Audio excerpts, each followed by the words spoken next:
Okay, so this is the next episode of Juicy Bits, and what this one is going to be about is movement, specifically running, jumping, and backdashing, and some interesting properties about each of them that you'll want to know. Okay?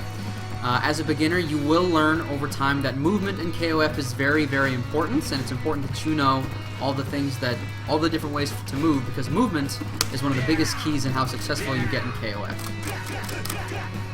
Okay, so when it comes to movement, when it comes to jumps, there are 4 different types of jumps. Let's go ahead and start with the basic one. If you just hold up or up left or up right, you get the basic jump. This is the same jump as it would be in most 2D fighting games. Okay? Now you can also super jump. If you hit down and then up left, or down and then up right, you'll jump much further forward or backwards. You cannot super jump straight up, okay? You can only jump straight up. If you try to super jump straight up, nothing really changes. Okay? This goes a much further distance than a regular jump, but you're in the air for the same amount of time. Okay? We have jumps and super jumps, and then we have 2 more jumps. We actually have the hop, okay? The hop is very simple. You just tap up or tap up forward or tap up left.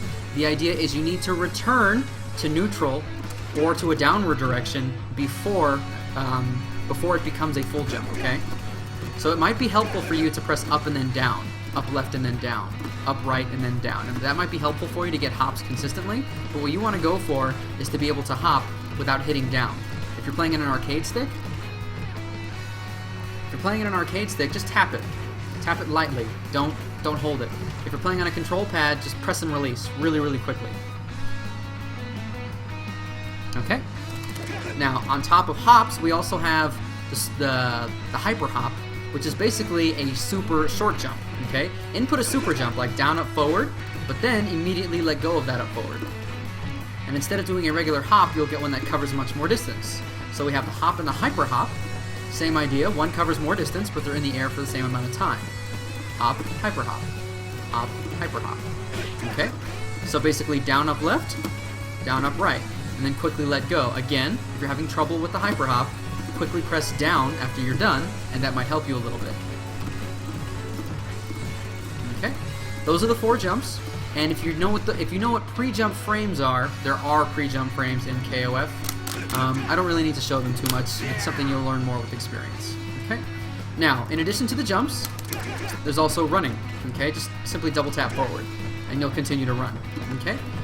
While you're running, you can do almost anything that you want. Once you start running, you can roll. Once you start running, you can attack.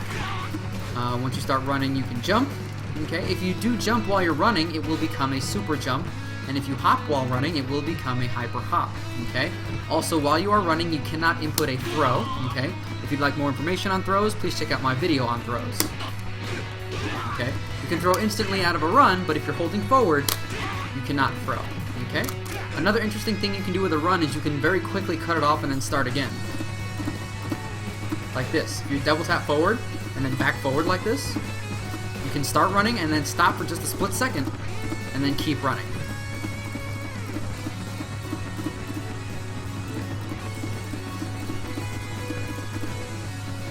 It's an interesting thing, and you might be able to find a good use for it. Okay? Now, this is one of the more interesting things about the run in this game. If you run, and then quickly let go of the second forward, there's actually a minimum run distance. Just to illustrate, double tap forward and then hold down, straight down. And you'll notice that before you're able to crouch, your character continues running for just a little brief period. Okay? When you run, there's actually a minimum run distance if you don't roll. If you don't run and attack, if you don't run and roll, if you don't run and jump, then there is a minimum run distance, okay? So if you try to run and hold down, there's that little distance where you just can't do anything about it, okay? And you cannot block during this time, okay? If you try to block at the beginning of a run, you'll just get hit in the face. Let me have a better example here. You know what?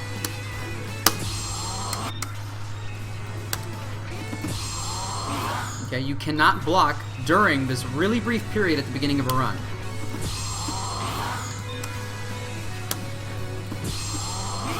Okay? It lasts for a couple of frames. Okay?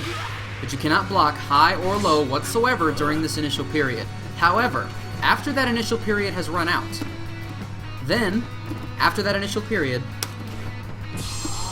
you can block high instantly, but high only. Okay? If you try to block low, check my input, you cannot block instantly. Okay? So these mechanics are something that makes running in KOF unique and different from dashing, okay? Just keep in mind that in order to play defensively, you can't be running too much, because if you run a lot, there's a lot of times where you cannot block just because of the startup of this run here, okay? Okay. Now, last but not least, we have the jump and we have the run. The last universal movement mechanic that everyone has is the backdash, simply by double tapping back, okay? Now, you can use it to create distance, and that's somewhat obvious. However, you should know that the end of the backdash can be punished. You obviously cannot block during a backdash, and at the end of it, there's a brief recovery. So they can hit you after you land before you're able to block.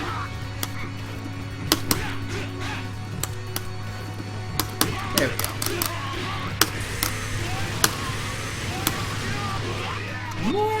Alright. So, don't backdash too much. They can catch the end of it. And of course, you're not invincible at all during it. Okay? If you get hit during a backdash, you will do a little mini backflip, just as if you're getting hit out of the air. Okay? When you hit somebody out of the air, they do that little backflip and they're invincible, right? If you hit someone's backdash, the exact same thing happens. You get an air reset. Okay? However, why would you backdash? Well, backdashes are throw invincible. You can use them to evade throws, and they are airborne on the very first frame. What I mean by that is you can even backdash on wake up. Let me give you an example.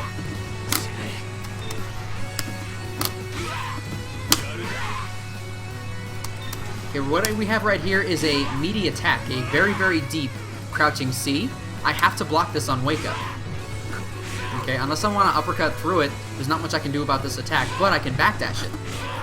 Okay, if you time a backdash perfectly, you can backdash on wake up even against meaty attacks. Now you're not invincible to hits, but you are airborne on the very, very first frame, meaning that you will get that little backflip. So if you wanna get out of a knockdown situation, you could just backdash on wake up.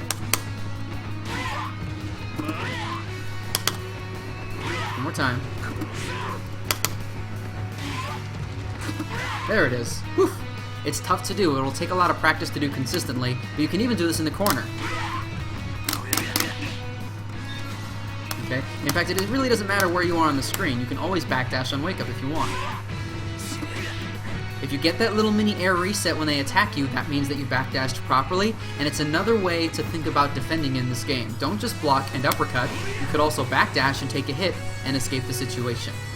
And there's also one more interesting property about backdashes, and that is that if you have any air special moves or air supers, for example, his super right here, the Orochinagi, you can do it during a backdash as well as during a jump. You are airborne during that backdash, and so the game lets you do any air special moves that you might have. Okay? But on top of that, you can also use air command normals. Kyo has the down hard punch. If you have an air command normal, you can use that during a backdash as well. There are some exceptions to this rule. For example, Benimaru's down hard kick cannot be done during a backdash. King's Venom Strike, which is her air special move, cannot be done during a backdash. There are some exceptions, but most air command normals and most air specials and supers, and even air neomax. Wait, can Andy do it? No, he can't do it. Okay. Okay, no. Andy can't do his neomax during a backdash. That's another exception. But most air command normals and most air specials and supers can be done during a backdash. That's pretty much all the universal stuff. Backdashing, jumping, and running. If you understand how to use that with each of your characters, that will help you a lot more than other things that you might be looking to practice. Movement is really key in KOF. One of the things I always say is the movement game in KOF is a lot like Tekken. Move around, and understand how to run and hop and full jump and super jump on command, because then you can really, really screw with the spacing between you and your opponent. It'll be really, really tough for your opponent to hit you if you're constantly moving around. Think of it like Tekken. Move around, wait for them to do something stupid, and then move in. Anyways, that'll do it for this video. If you want to learn more about King of Fighters 13 before Steam Edition hits, please check out the description. Check out my YouTube channel. Check out all the other great KOF resources. I'm not the only one. There's plenty of other people that are willing to lend a helping hand with KOF. Thanks for watching though, and I'll see you later.